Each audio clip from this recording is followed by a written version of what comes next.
এবারের হাওয়ে ফসলে ক্ষতি হচ্ছে, তা কোনো বছরে হয়নি।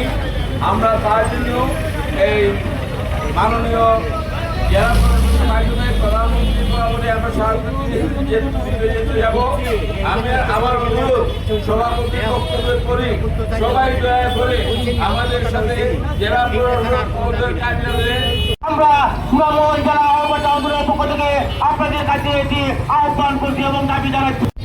মাননীয় প্রধানমন্ত্রী বরাবর ডিসির মাধ্যমে দেওয়ার জন্য আমরা এখনই ওইখানে রওনা দিব ডিসি অফিসের উদ্দেশ্যে।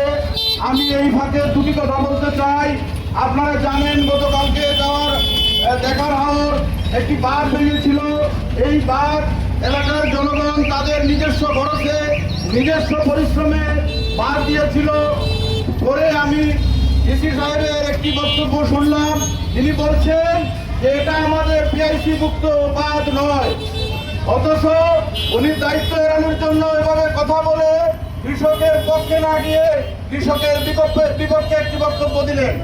একজন মানুষ আছেন যিনি আমাদের এই যে বাঁধ পরিদর্শন করেন, পাবলিক প্রতিনিধি, তিনি একটি পোস্ট দিয়েছেন যে আমি দায়িত্ব নিয়ে বলছি 714টি বাঁধের মধ্যে একটি বাঁধও ভাঙে নাই। তিনি দায়িত্ব নিয়েছেন, তিনি সেই দায়িত্ব নেন নাই।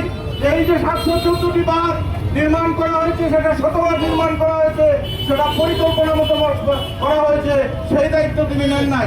আমরা বারবার বলছি যে বাঁধ হচ্ছে 714টি বাঁধ বরাদ্দ হয়েছে, সেগুলো নিয়ম মতো হয় নাই, পরিকল্পনা মতো হয় নাই, যার কারণে আজকে ডুবরার পানিতে হাওর চলে যাচ্ছে। সেই যে ডুবরার পানি, এই ডুবরার পানি বের করে দেওয়ার জন্য যখন পাবলিক প্রস্তুতি নেয়, তখন প্রশাসন গিয়ে বাধা দেয়, আইনের দোহাই দেয়, তাদেরকে জেল জুলুমের অত্যাচারের হুমকি দেয়।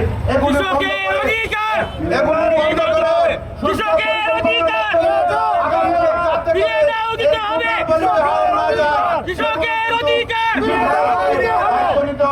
এখন আমরা সবাই শৃঙ্খলাবদ্ধভাবে ডিসি অফিসের উদ্দেশ্যে রওনা দিব। আমরা বিশৃঙ্খল যাতে না